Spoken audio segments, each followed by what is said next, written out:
500 টাকা চেয়েছিল মার কাছে, মা দেয় নাই, মা তরকারি কাটতেছে, মারে গলায় রশি না উন্না না গামছা পেঁচে মারিয়া ফেলাইছে। মারিয়া ফেলে এই মারে আবার সন্তান ডিপ ফ্রিজের মধ্যে ঢুকে রাখছে। অনেক স্যাটেলাইট চ্যানেল নিউজ করেছে। হাত খরচের মাত্র 500 টাকার জন্য মাকে হত্যা, তারপর ডিপ ফ্রিজে মরদেহ রেখে দিয়েছিল ছেলে। কোথায় যাচ্ছে? কিয়ামতের আগে এরকম ঘটনা ঘটবে, বেশি দেরি নাই কিয়ামতের। এর মানে এই না যে 29 সালে হয়ে যাবে, 30 সালে হয়ে যাবে, কিন্তু কিয়ামত এগিয়ে আসছে। ভাই, একজন সন্তান তার মাকে মারতে পারে? কেন মারতেছে? দিন নাই, ইসলাম নাই। কোরআন যদি থাকে ওই সন্তান কখনো নষ্ট হবে না ভাই, কখনো নষ্ট হবে না। জীবনে 2টা পাপ কেউ করবেন না। 1 নাম্বার হচ্ছে শিরকের গুনাহ, 2 নাম্বার হচ্ছে বান্দার হক নষ্ট করার গুনাহ। এই 2টা গুনাহ আল্লাহ মাফ করবে না। আপনি নামাজ পড়েন না 1 ওয়াক্ত, আল্লাহ চাইলে মাফ করে দিবে। রোজা করেন না একটা, আল্লাহ চাইলে মাফ করে দিবে। হজ করেন না, আল্লাহ চাইলে মাফ করে দিবে। ভুলে মদ খেয়ে ফেলছেন, আল্লাহ চাইলে মাফ করে দিবে। জেনা করে ফেলেছেন, আল্লাহ চাইলে মাফ করবে। আল্লাহ বলছে এই 2টা পাপ আমি মাফ করব না। কি করা? শিরিক করা, আরেকটা হচ্ছে বান্দার হক নষ্ট করা। অহরহ মানুষ এই পাপগুলো করতেছে। আগারগাঁওয়ের বৃদ্ধাশ্রমে যান, ডাক্তার ইঞ্জিনিয়ারের বাপ মার অভাব নাই, কিন্তু একজন হুজুরের বাপ মাকে পাবেন না। কেন? বাপ মার খেদমত করা, নামাজ পড়া যেমন ফরজ তেমনি ফরজ করেছেন কে? আল্লাহ। একজন হুজুরের বাপ মাকে পাবেন না বৃদ্ধাশ্রমে। ডাক্তার ইঞ্জিনিয়ার বাপ মাকে কেন পাঠানো হচ্ছে? ও জানে না যে ওর বাপ মা ওর জান্নাত, ও জানে না ওর বাপ মা ওর জাহান্নাম। পৃথিবীতে কেউ আপনার নিঃস্বার্থ ভালোবাসে না ভাই, কেউ না। আপনার অবস্থানকে ভালোবাসে। যতদিন আপনার মাল আছে, যতদিন সম্মান ইজ্জত আছে, মানুষ আপনাকে সম্মান করবে। যেদিন সম্মান ইজ্জত নাই, প্রভাব প্রতিপত্তি নাই, মানুষ আপনাকে মনে রাখবে না। পৃথিবীতে কেউ যদি নিঃস্বার্থ ভালোবাসে, আপনার মা, আপনার মা, আপনার মা, এরপরে আপনার বাপ, আর কেউ না। ঠিক কেনা? বাপ মাকে কষ্ট দিয়েন না। ছেলে মেয়েদেরকে ডাক্তার ইঞ্জিনিয়ার বানান, শুরুতে ইসলামের মৌলিক বিষয়গুলো তাকে শেখান, না হলে বড় ভয়াবহ বিপদের সম্মুখীন হতে হবে। ট্রান্সজেন্ডার ফিতনা, হিজরা ফিতনা, সমকামিতা ফিতনা, সব ফিতনা একসাথে ধেয়ে আসছে। যদি নিজেকে কন্ট্রোল করতে না পারেন, ছেলে মেয়েকে মানুষ করতে না পারলে, আপনি থাকবেন হাজি আর আপনার ছেলে থাকবে সমকামী। ঠিক কিনা? আল্লাহ মাফ করুক, আমিন বলেন। সারা পৃথিবীতে দেখছেন সমকামিতাকে কিভাবে প্রমোট করা হচ্ছে, কিভাবে। অথচ নবীজির হাদিস, ওয়াক্তাফার রিজাল উবির রিজাল ওয়ান নিসা উবিন নিসা, নারী নারী আর পুরুষ পুরুষ যখন সমকামিতায় লিপ্ত হবে, আল্লাহ রাব্বুল আলামিনের আযাব ওই পৃথিবীর বুকে চলে আসবে। এদেশের মানুষের ধর্মীয় আবেগ বেশি, ধর্মীয় জ্ঞান কম। এই জন্য লালন শাহর মাজারে গিয়ে অনেকে ইসলাম খোঁজে। কথা বলেন না কেন? বয়া বয়া সারাক্ষণে গাঁজা ডলতেছে, কতক্ষণ পর পর ঠোঁটে ঢুকাইতেছে, এরাও আবার আল্লাহরে খুশি করতে চায়। কথা কোন ঠিক কেনা? এগুলো ইসলাম না, এগুলো কি? ভণ্ডামি। এগুলো কি? নবীজি বলেছেন, আমার উম্মতের মধ্যে 70,000 উম্মতকে আল্লাহ রাব্বুল আলামিন বিনা হিসাবে জান্নাত দিবে।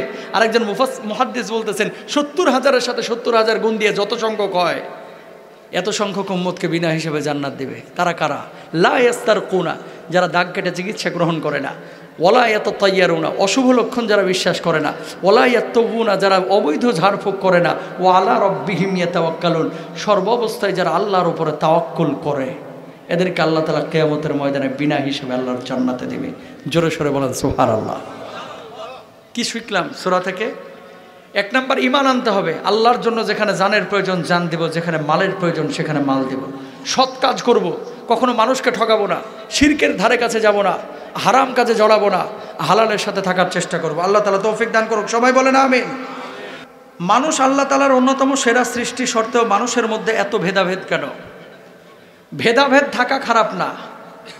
মুসলিম ও মুসলিমের মধ্যে ভেদাভেদ থাকবে, কাফের এবং মুশরিক মুসলমানদের মধ্যে ভেদাভেদ থাকবে। ভেদাভেদ খারাপ জিনিস না।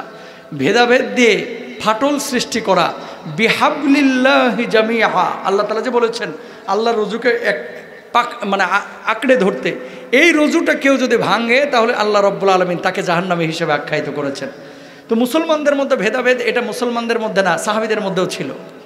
এজন্য দেখবেন কেউ বুকের উপরে হাত বাঁধে, কেউ বুকের নিচে হাত বাঁধে, নাভির নিচে, কেউ নাভির উপরে হাত বাঁধে। প্রত্যেকটাই হাদিসে আছে। বুকের উপরে হাত বাঁধলেও নামাজ হয়, নাভির নিচে হাত বাঁধলেও নামাজ হয়, নাভির উপরে হাত বাঁধলেও নামাজ হয়। আসলো কোত্থেকে? এক একজন সাহাবী এক একভাবে বর্ণনা করেছে, তিনোটাই বিশুদ্ধ। এখন আপনার যেটা ভালো লাগছে আপনি আমল করেন। আপনি দেখবেন মৌলিক বিধান নিয়ে কোনো ভেদাভেদ আছে কিনা মুসলমানদের মধ্যে। কোনো মুসলমান কি বলেছে যে নামাজ 6 ওয়াক্ত ফরজ? না, কেউ কিন্তু বলে নাই। তাহলে মৌলিক বিষয়ে আমাদের ভেদাভেদ নাই, ভেদাভেদ আছে মাসালাগত বিষয়ে। এটা আবার হাদিস থেকে এসেছে। আল্লাহ নবী একটা হাদিসে বলছেন, লা নিকাহা ইল্লা বিওয়ালিয়িন, অভিভাবক ছাড়া মেয়েদের কোনো বিবাহ জায়েজ নেই, অভিভাবক লাগবে। অন্য হাদিসের মধ্যে আল্লাহ রাসূল সাল্লাল্লাহু আলাইহি সাল্লামকে জিজ্ঞেস করা হলো, একজন মেয়ে এসে জিজ্ঞেস করছে, আল্লাহ নবী আমার বাপ আমার জোর করে বিয়ে দিয়েছে, এই বিয়ে কি রাখবো না ভাঙিয়ে দেবো? কারণ ইচ্ছে হলে রাখো, না হলে ইচ্ছে হলে ভাঙিয়ে দাও। তাহলে দেখেন, নবীজি একবার বিয়ে ভেঙে দিতে বললেন, আরেকবার নবীজি বললেন অভিভাবক ছাড়া কোনো বিবাহ জায়েজ নাই। আম্মা জান আয়েশা সিদ্দিকা রাদিয়াল্লাহু তাআলা আনহা অভিভাবক ছাড়া একজন মহিলার বিয়ে দিয়ে দিয়েছিলেন। 3টা হাদিস।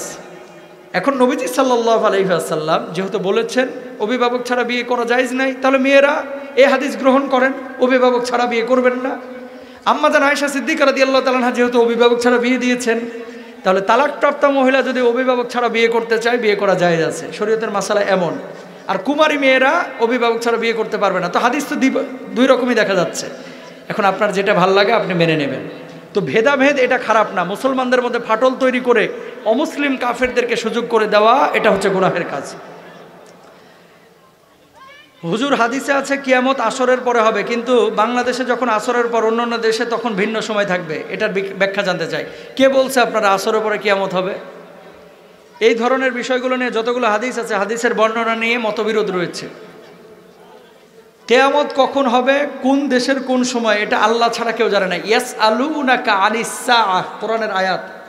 নবীজি আপনাকে যদি কিয়ামত সম্পর্কে কিছু জিজ্ঞেস করা হয়, কুল ইন্নামা ইলমুহা ইনদা রাব্বি, আপনি বলবেন যে এটার এলেম একমাত্র কার কাছে? কেউ জানে না। আমাদের বাংলাদেশে মাঝে মাঝে দেখা যায় কিছু স্কলার বলেন যে কিয়ামত হচ্ছে 2030 সালে, 2040-এর মধ্যে হয়ে যাওয়ার সম্ভাবনা আছে। আচ্ছা 2040-এ হলে আপনার লাভটা কি? কিছু লোক এরকম কথাবার্তা বলে, এগুলো বলবেন না। 2040, 50, 60, 70 কবে হবে এটা আল্লাহ ছাড়া কেউ জানে না। বহু টাইম বাকি আছে। এখন আসরের পরে হবে না মাগরিব পরে হবে এটা আল্লাহ তাআলা ভালো জানেন। হাদিসের মধ্যে আছে লা তাকুমুস সাআ ইল্লা ইয়াউমুল জুমআ, যে কিয়ামত সংঘটিত হবে না জুমার দিন ছাড়া।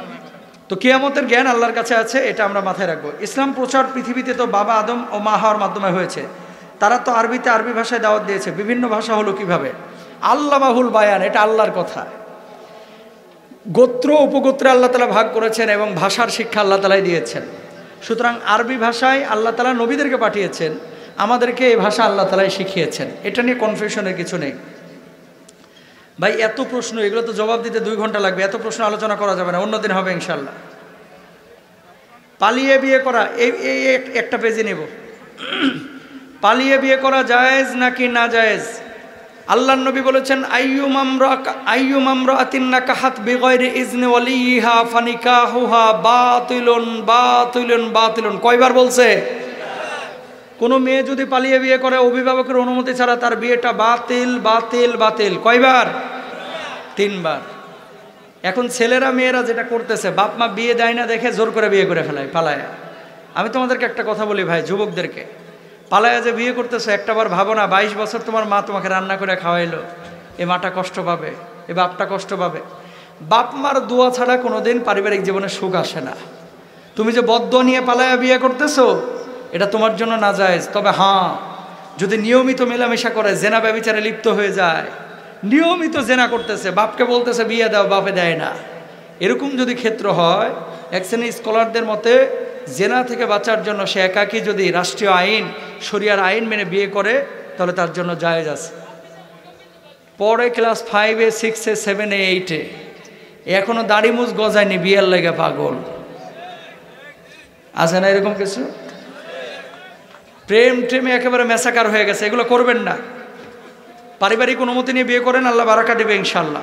তবে হ্যাঁ, তালাকপ্রাপ্তা বিধবা মহিলা যদি থাকে, এরা যদি অভিভাবকের অনুমতি ছাড়া বিয়ে করে, এটা জায়েজ আছে। বুঝতে পেরেছেন? তালাকপ্রাপ্তা বিধবা মহিলা এরা যদি অভিভাবকের অনুমতি ছাড়া বিয়ে করে, জায়েজ আছে।